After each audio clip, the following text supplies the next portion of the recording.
प्यारा ॿारो, सिंध जे माण्हुनि तारीख़ जे हर दौर में पंहिंजे देश जी हिफ़ाज़त लाइ मिसाली क़ुर्बानियूं ॾिनियूं आहिनि।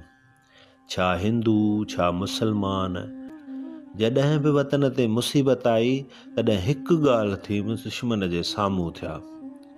अहिड़नि जानबाज़ सिपाहियुनि जी हिकु डिघी लिस्ट मौजूदु आहे, जिन मां सखर जो सूरमो हेमू कालाणी बि हिकु आहे। अंग्रेज़नि गुज़िरियल सदीअ में सिंध फ़तह करे उनखे बि पंहिंजे हिंदुस्तानी राज में शामिल करे छॾियो हो।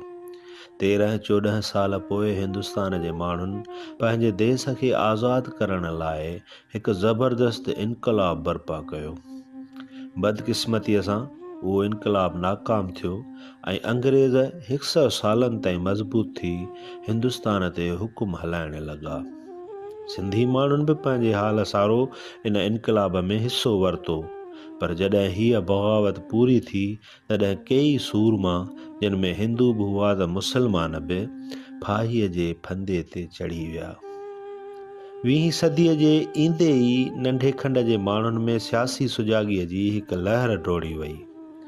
हर तरफ़ हक़नि जी हासिलात ऐं धारियनि हाकिमनि खे कढण जो नारो बुलंद थियो। उन जिदोजहद में कई इख़्तिलाफ़ उभरिया, मारका थिया, मुखालफ़तूं थियूं, ग्रुप ठहिया, अलहदगियूं पैदा थियूं। आख़िर में नंढे खंड जी सियासत जा 3 रुझान ॾिठा विया। मुस्लिम लीग, जंहिं मज़हब जे बुनियाद ते पाकिस्तान जी घुर कई।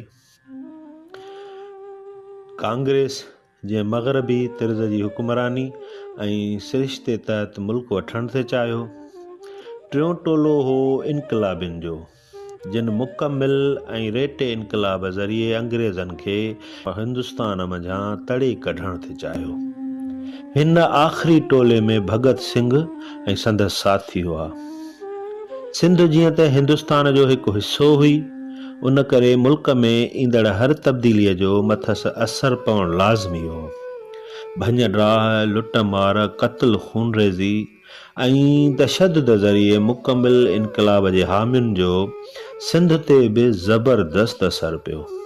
हिते बि कुझु नौजवान अहिड़ा हुआ जिन ॻाल्हियुनि ऐं अमन भरी तब्दीलीअ खे बेकार सम्झी इनक़लाब जी राह खे बहितर थे सम्झो। प्यारा ॿारो, अहिड़नि इनक़लाबियुनि में हेमू कालाणी जो नालो बि सर्रे फ़हरिस्त आहे। 1942 जो ज़मानो हो, सॼे हिंदुस्तान ते अंग्रेज़नि जो कब्ज़ो हो। बकर बूसाड़ जो दौर हो। बरतानवी धारियनि पारां मढ़ियल जागीरदारी निज़ाम सभिनी ग़रीबनि जो रतु चूसे छॾियो हो। मिसकीन पोरियतनि जी ज़िंदगी अज़ाब थी चुकी हुई। फुरलुट चोट चढ़ियल हुई। सॼे नंढे खंड ते अंग्रेज़नि जी हुकूमत हुई। मोहबे वतन ऐं आज़ादी जे पतंगनि खे चूंडे चूंडे मारियो थे वियो।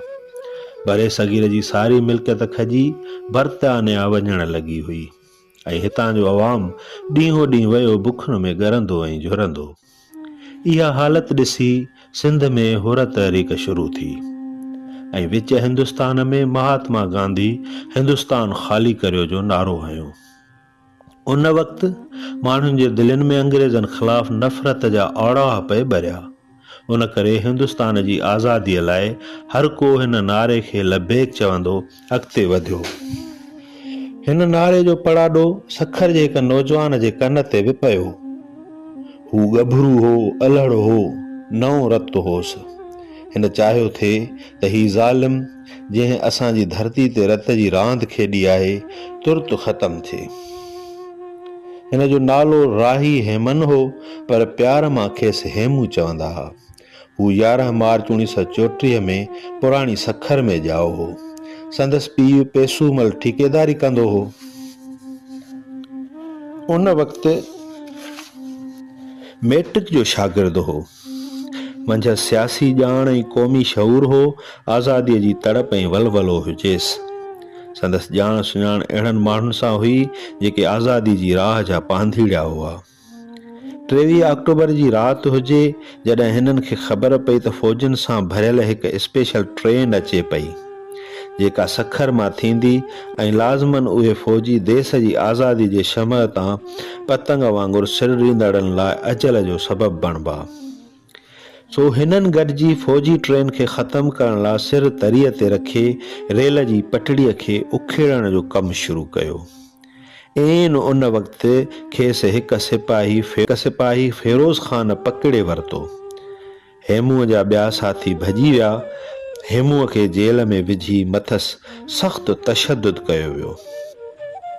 हिन खे सख़्तु सर्दीअ में बर्फ़ जे बिलाकनि ते 22 ॾींहं लाॻीतो उघाड़ो सुम्हारियो वियो।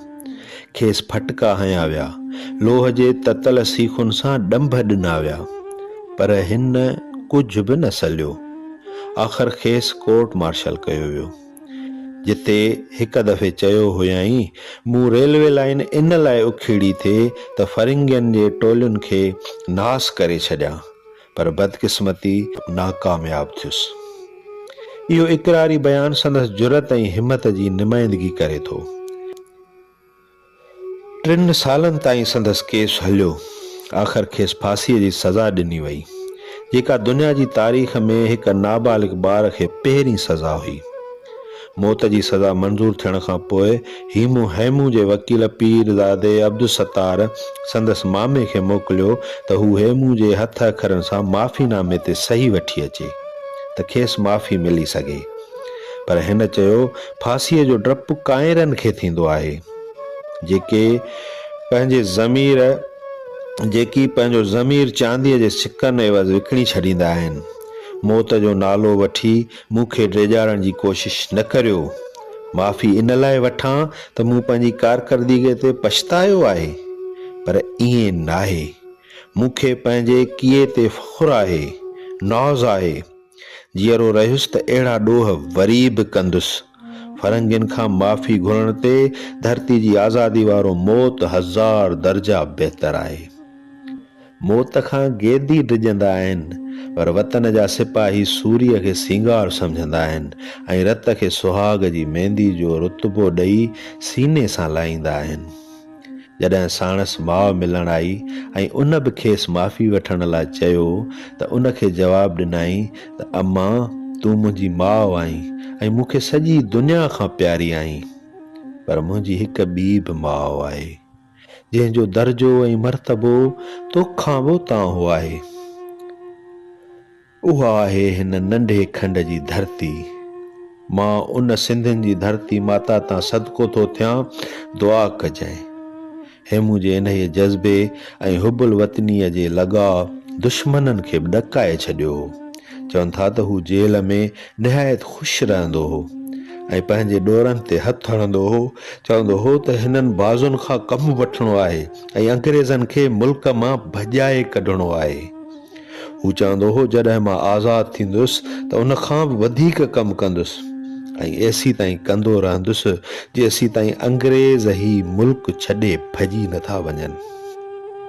हू दोस्तनि खे चवंदो हो त मौत जे करे लॼी न थींदो, पर हिकु बहादुर जे मौत मरंदो, ऐं थियो बि ईअं ई।